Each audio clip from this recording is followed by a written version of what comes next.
Okay, welcome to part 4 of the Adamastor and Hesperus mystery as we continue to look at this puzzle that fdev have thrown at us. Now I'm here before we go to the last listening post, which has been found. It's only a couple of jumps away and we'll go there in a minute. But for the moment, I want to just talk a little bit about this place. Now this is, in the game, the Crystal Ball Nebula. As you can see, there's only the star here. Sadly, no landable planets. And if I go into the external camera, you can see it's a very pretty place. You have the Magellanic Clouds there, Barnard's Loop, the main star.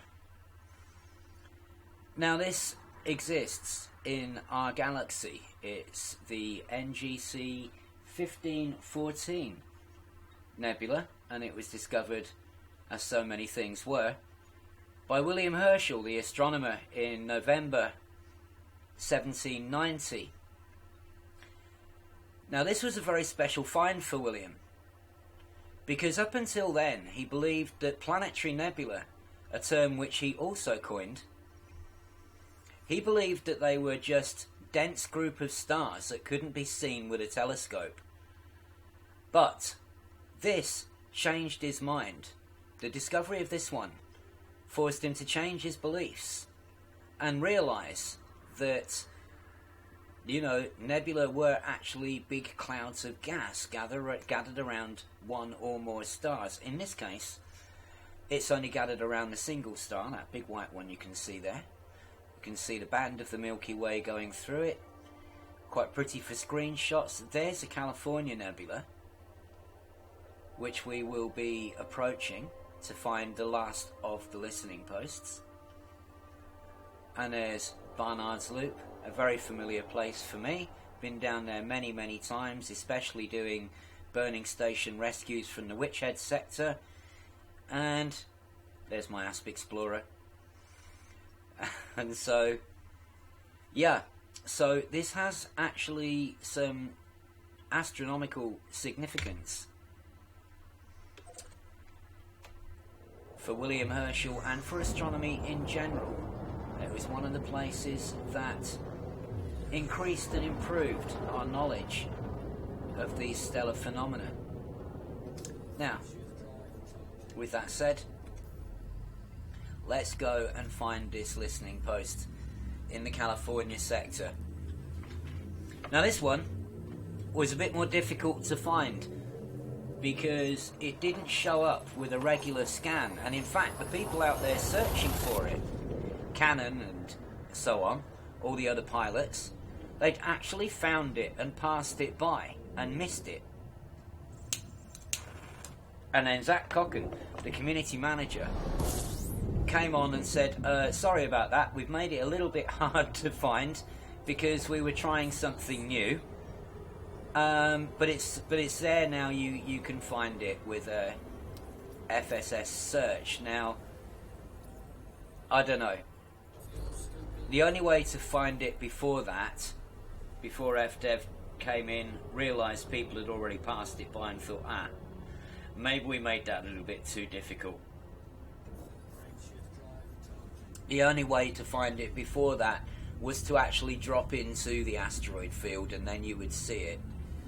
Now, yeah, I think that was a little bit too difficult because with this being such a big place and, the in-game galaxy being so huge and players spending hours and hours and hours trying to find stuff that you can discover with an FSS search, to have something that you would have to find by accident in this way, I think is going a bit too far.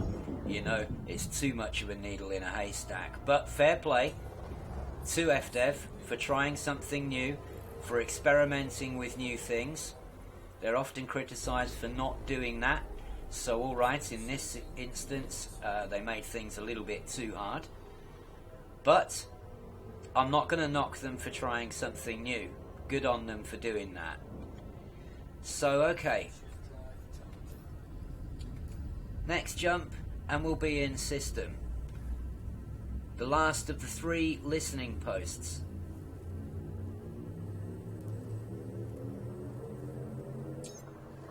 into hyperspace. And here we go.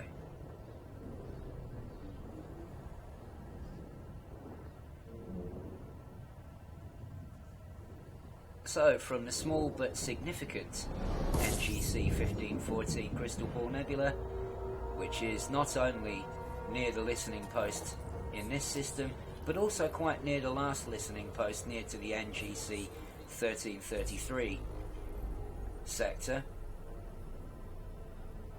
And there we go. And there is the listening post.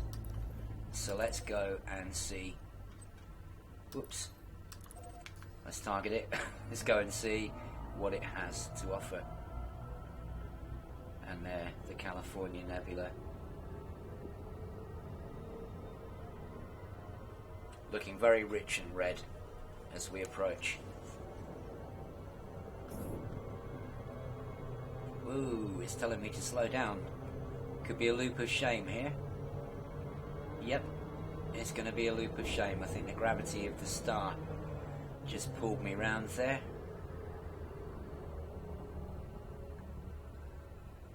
So let's try that again.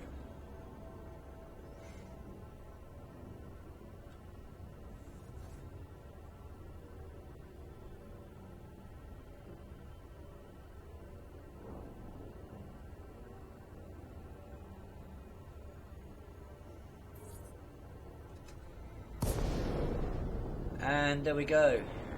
Again, a couple of asteroids here in the area. And the listening post itself. We'll target it.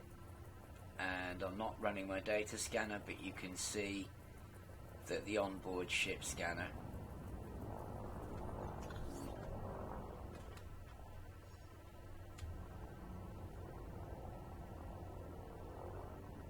picks up the message from it, and here is that message.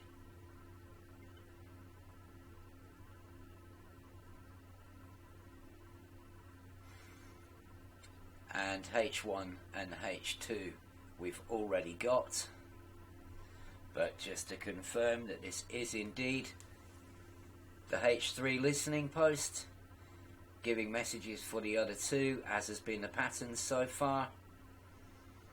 And then again, these weird symbols at the bottom, these weird combinations of letters and symbols at the bottom.